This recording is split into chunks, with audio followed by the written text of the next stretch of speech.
Hi, Jay Fair here. You're witnessing my jittery first attempts at making YouTube videos, so if you would please be patient and bear with me. Honestly, I'm the last person on earth ever expected to be making YouTube videos, but let me tell you why I am now trying to make YouTube videos.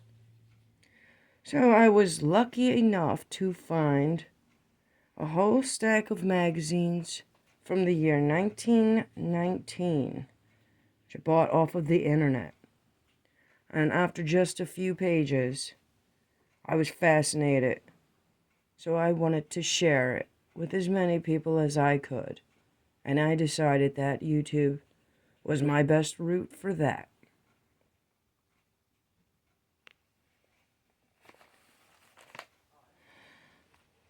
So the first magazine that I'm going to be showing you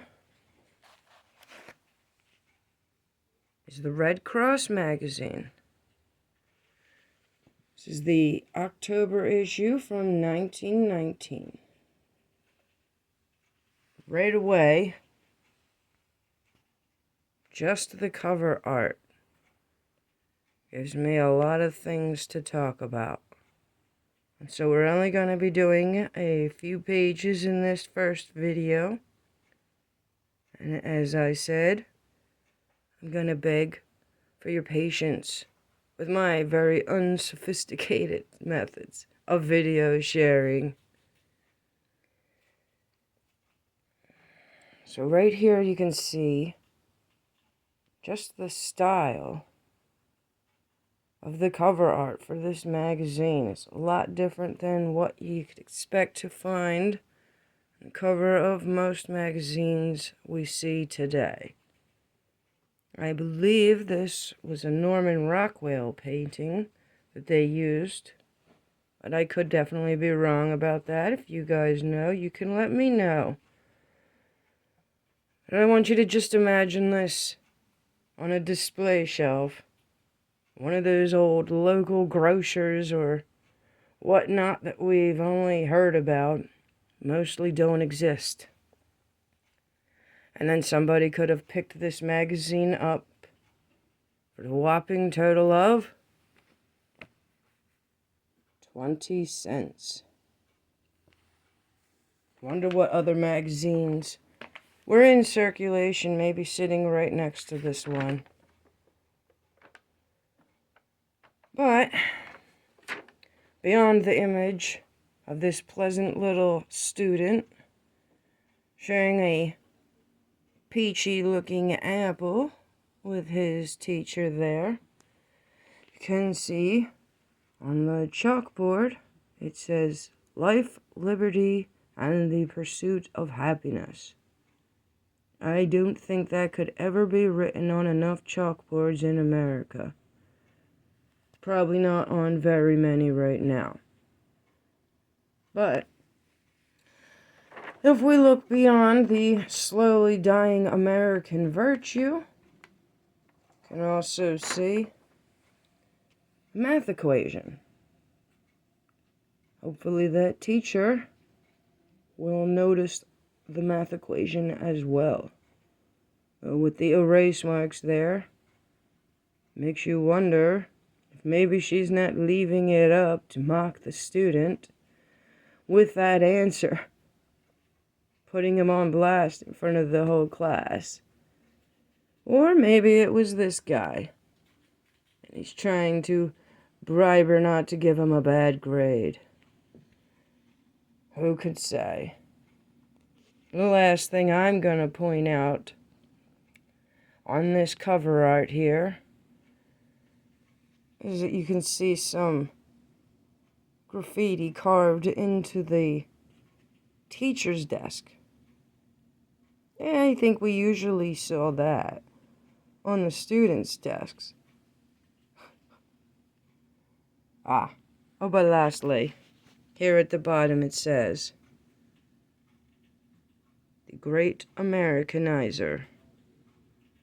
Wonder what's up with that. But let's dive into the meat and potatoes of this bad boy and see what The American Red Cross magazine of 1919 had to share.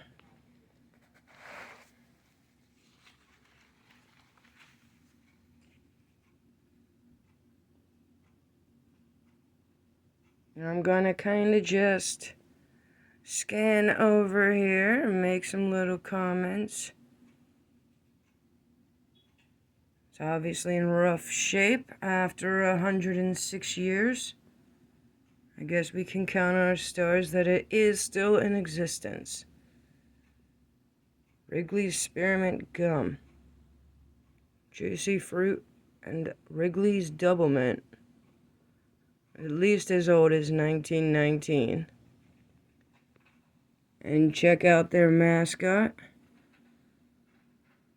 Seems like he might be inspiring some of today's characters. Man, kind of looks like that bendy guy my kids like. And if you see anything that I'm not pointing out that I think is noteworthy, feel free to mention it in the comments. I found this page very interesting.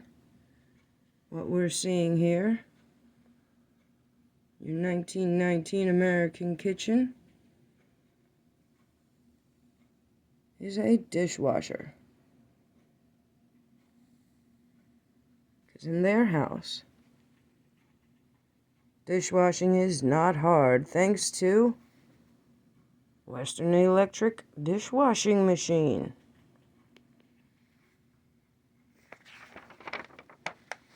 On this one I found very interesting.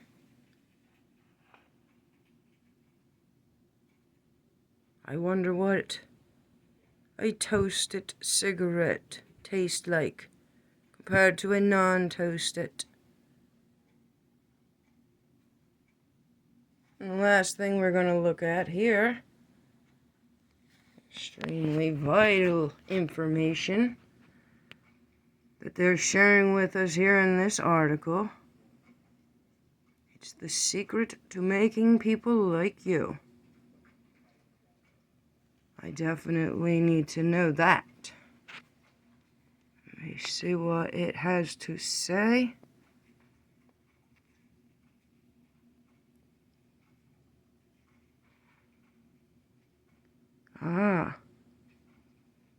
We would have had to send away for Dr. Blackford's course, 7 lessons, entitled Reading Character at Sight. So I guess there's no way I'm ever going to figure out the secret to making people like me. But if you guys would be so kind, I'm gonna see you for now. Catch up with you in the next video.